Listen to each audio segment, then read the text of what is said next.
Hello, everyone. I'm Hummel. Welcome to the very first episode of Critical Hit.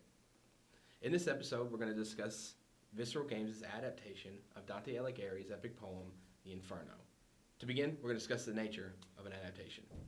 Some would prefer a literal translation from the page to the screen. An appropriate example of this is Ron Howard's adaptation of Dan Brown's The Da Vinci Code. In the movie, the events take place in the appropriate order and near identical to the book, with only cutting minor details out and shaving some of the exposition off in order to fit the entire book into one coherent film.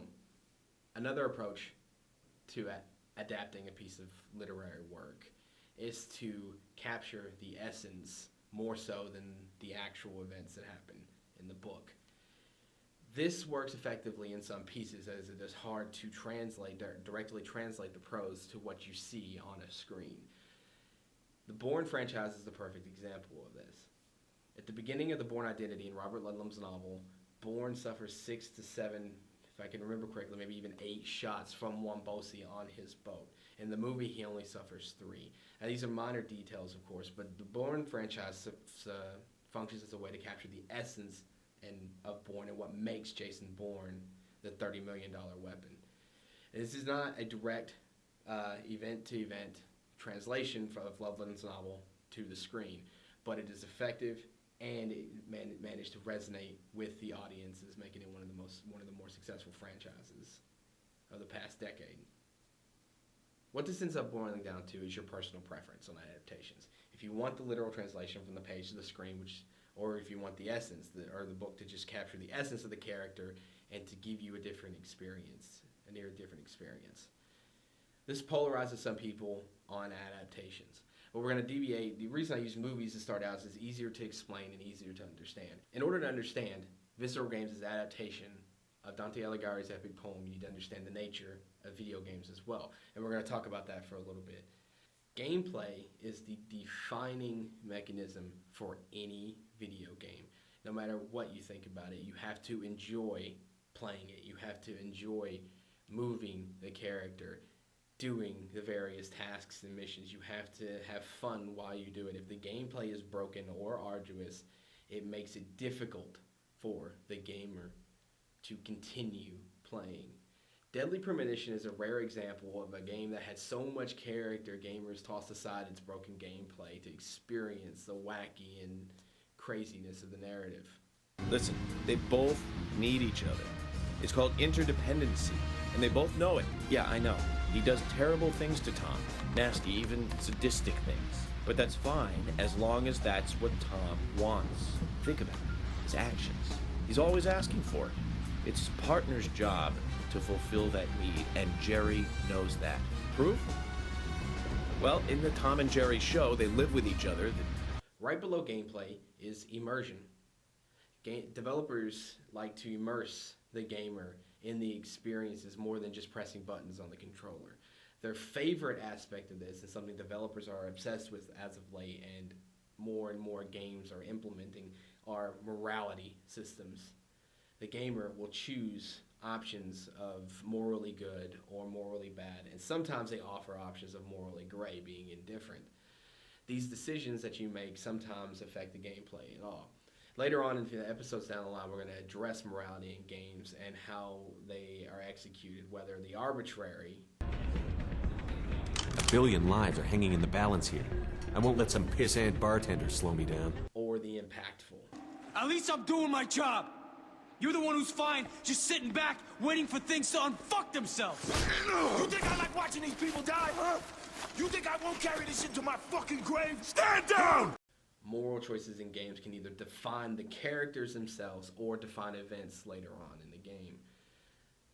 This has become a favorite tool of developers to keep the gamer going on through the game and through successive sequels. Bringing up gameplay and immersion are only 2 topics we're going to discuss today. We'll bring up more in later episodes as we get down the line. But as we talk about the Visceral Games' interpretation of the Inferno, we'll bring them back up because they are understanding gameplay and understanding immersion is integral into understanding Visceral Games' adaptation of this epic work.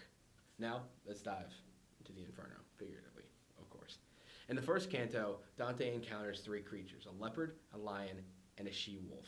Now, we could discuss the allegorical nature of all three creatures, but for the purpose of the episode, you only need to know who the lion represents.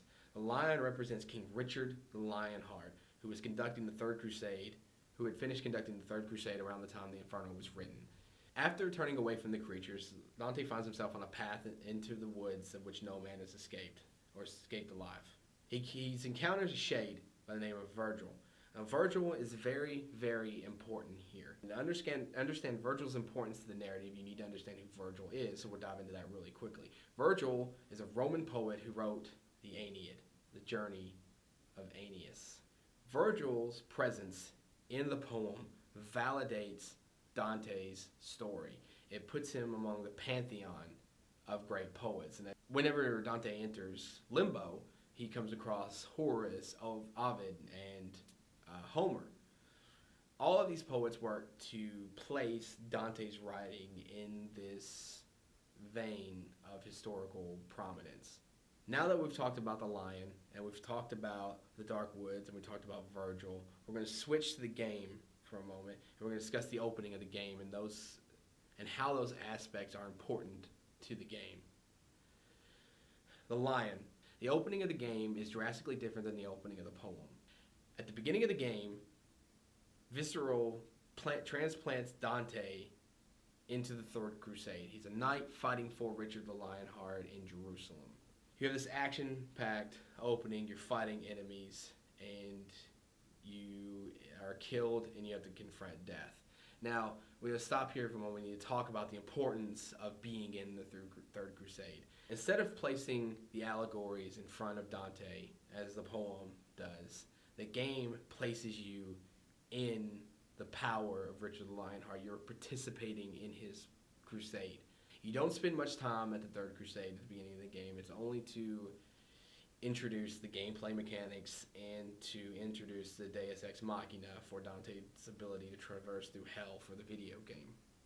In the poem, it's God's will. In the video game, it's the conquering of death. There's allusions to a great tragedy committed on part by the knights, killing of civilians and things like that. It doesn't really get into much about that, but it sets it up. So you're fighting.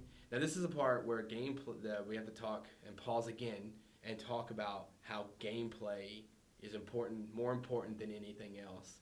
In order to experience the Inferno, Visceral Games decided to make it a hack and slash action adventure game instead of going with atmospheric as they did with their System Shock 2 spiritual sequel, the System Shock spiritual sequel, Dead Space. Dead Space's mechanics seems like they would fit the Inferno. It's horror, it's atmospheric, it's very, very immersive. Visceral Games chose to give this an action hack and slash feel. And whether they intended to do this or not, this is very, very important to the nature of this adaptation. We discussed Virgil's importance to the narrative, to the poem. That is applicable to the first half of the Dante's Inferno game.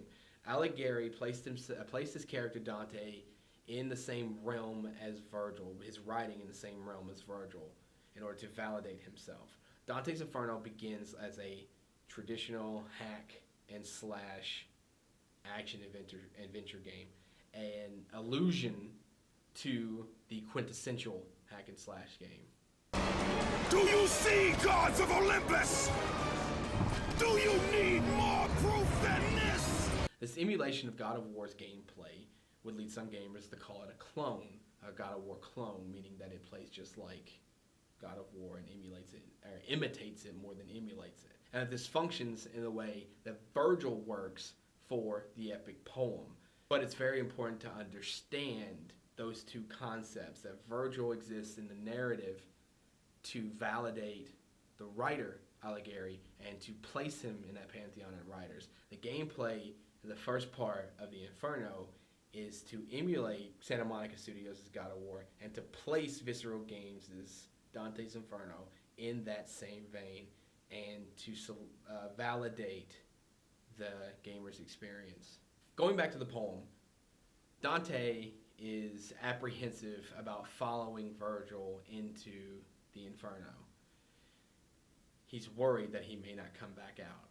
His reassurance comes in the form of Beatrice. Beatrice, as well as St. Lucia and the alluded to Virgin Mary, provide Dante with the confidence to follow Virgil into the Inferno. Beatrice's function in both the game and the narrative are nearly identical. Beatrice is described as a figure that Dante was ultimately in love with.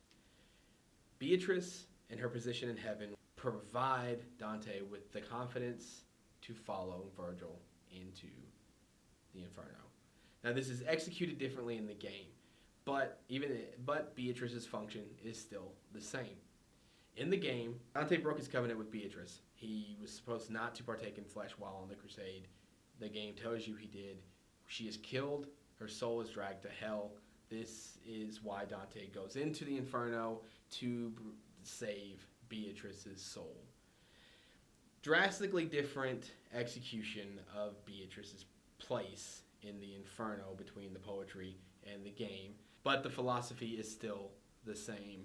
Beatrice is the driving force for Dante going into the Inferno.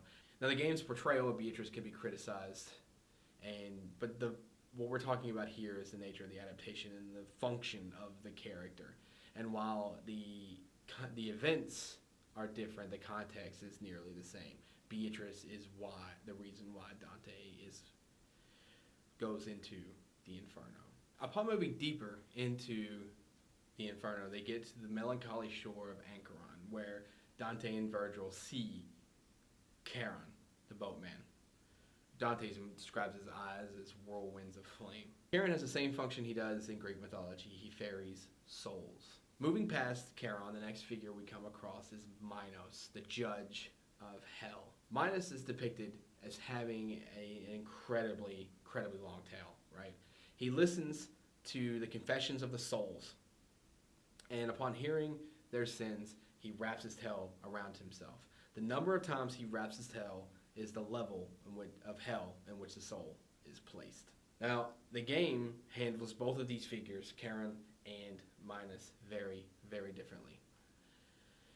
Charon is no longer the boatman. He is the boat. Now, the depiction of Minos is he has a huge tail. As you'll see, the depiction of Minos may not be exactly what you were thinking about. Now, you have to, in the game, fight Minos. When you adapt a literary work into a game, you can't simply have the person just walking around. The game is defined as an action-adventure game, so you fight Minos to gain passage further deeper into hell. Tune in next week when we start discussing the actual levels of hell, and Visceral Games is a depiction of these levels in their game.